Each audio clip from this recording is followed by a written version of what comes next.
Hey there, everybody. Welcome back to another edition of Story Behind the Hymn. You are not seeing things. I am legit holding Not the blue hymnal. the blue We hymnal brought because back one of today's interesting facts includes this wonderful book. All right, 3 clues for today's hymn. What do we have? We are Bach adjacent. Oh, okay. Bach has actually no role in this hymn, but in a role in the story of it all. Okay. We have the fact that people loved this composer's hymns because they were well educated. Oh. Not the people, but the hymns themselves are well educated. I mean, after hearing you describe all this stuff, very, very sound doctrine. And then, of course, what's a hymn without death, destruction, all that kind of stuff in World War II. Oh, okay. So Just gotta throw that in there because every hymn has to do with that. Doesn't narrow it down at all. Somehow the story deals with Johann Sebastian Bach. Mm-hmm. Adjacent. Adjacent. Like, not involved in the hymn. Okay. And then the hymns were well educated. That's why they were loved. Mm-hmm. And then obviously death, destruction, turmoil with It's World just a War given II. with every hymn we talk about. And something to do with this The blue guy right hymnal. here. Mm-hmm. All right. So if you guys would have guessed this Out of the red hymnal. The maroon hymnal. Out of this hymnal, if you would have guessed this hymn, whose favorite is this, by the way? It's my favorite.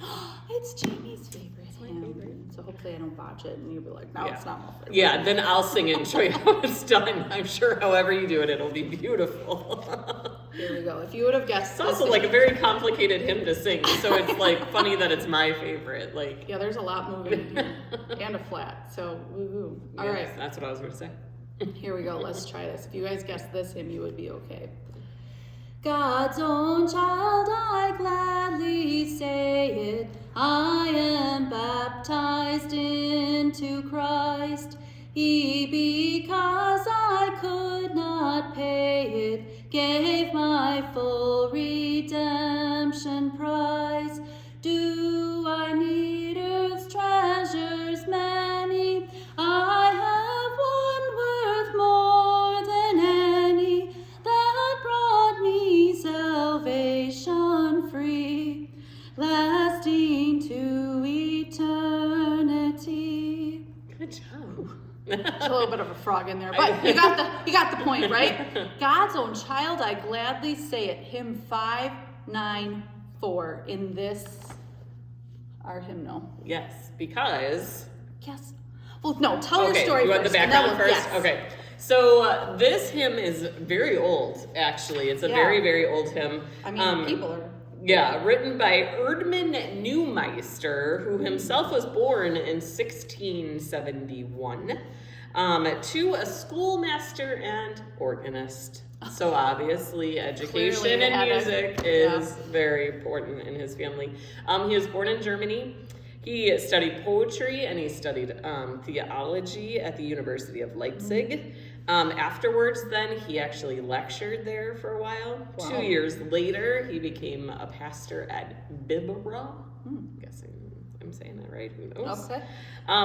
Eventually, he was brought in by Duke Johann George something. Yeah. To go to Weissenhelsfels to be a tutor to his daughter, and then from that became the assistant and full court preacher. There's so many titles and moving that this man did. Also, tell me you're in church work without telling me you're in church work. So then he became the deacon. Then the Duke's sister brought him to Sorau to make him the court preacher and superintendent. 9 years later, he moved to Hamburg. It's impossible to keep all of this straight, so I have to read it because this man moved a lot. And very involved in church work. Holy cow. But very involved in church work. Which title didn't he have? Some of his moving all had to do because of theological disputes with Pius. And so that was some of why he was moving. But he was, throughout his life, just known as a great preacher, a great poet, and a great hymnist. Well, if you're writing songs like this, hello. Right. And his hymns were well loved because they were well educated. So like this hymn comes pretty much exclusively from Luther's Small Catechism on the section You'll find it in actually, baptism. I was going to say, yeah, you'll actually find it in Baptismal Life. Yeah. And if you read, there's 5 stanzas total. If you read all of them or sing through them, I mean, it is very, very theological, very our faith, what we believe. I mean, it just... Yeah. The connection to Bach is that while our author here, Erdmann Neumeister, I know I'm butchering all these names. I'm so sorry for all the family that might be watching this, his descendants. But while he was the pastor at St. James, Johann Sebastian Bach applied to be the organist there. Which makes me laugh because, I just don't picture Bach as having just a 9-to-5 job. Coming in for Kim's position. Let me just be the organist here at church. At one point in time, Bach felt the need to be the church organist. It just is so funny to me because he's Bach.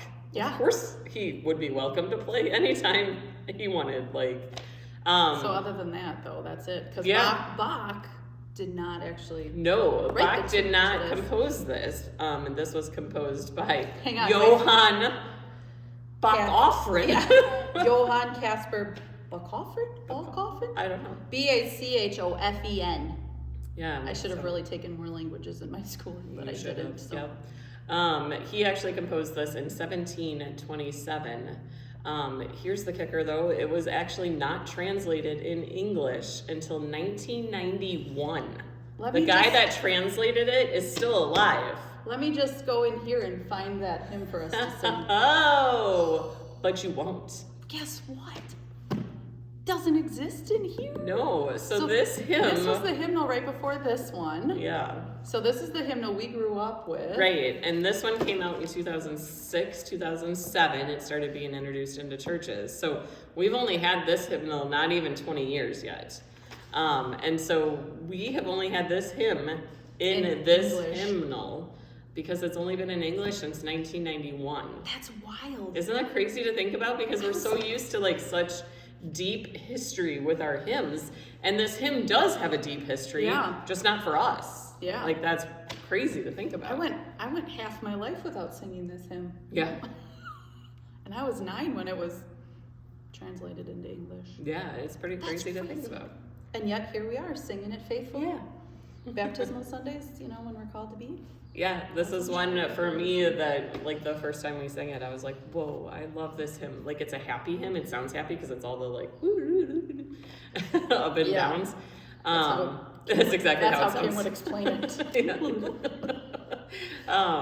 It's a happy song to sing. I love that, verse 3 is, stick it to Satan, because it says Satan, hear this proclamation, I am baptized into Christ. Mm-hmm. Drop your ugly accusations, I am not so soon enticed. Now that to the font I've traveled, all your might has come unraveled. Stick it, Satan. Mm-hmm. And then the next verse talks about death does not have the final say. It doesn't end my gladness. Mm-hmm. I leave all sadness and I inherit paradise. It's such a beautiful hymn. And then it's got the personal connection because Pastor Sander knew that it was my favorite hymn. And so when Sam was baptized, it was the opening hymn that weekend. So you were Yep, I cried through crying just thinking about it. But yeah, it's a beautiful hymn. And anytime that you need to be reminded of your identity in Christ and who you are, read this hymn because it's right there. You are baptized into Christ. Well, we're going to go mop up this puddle of this Jamie Green. But make sure you join us next week for another edition of Story Behind the Hymn. We'll see you then. Jen and Jamie on a Thursday.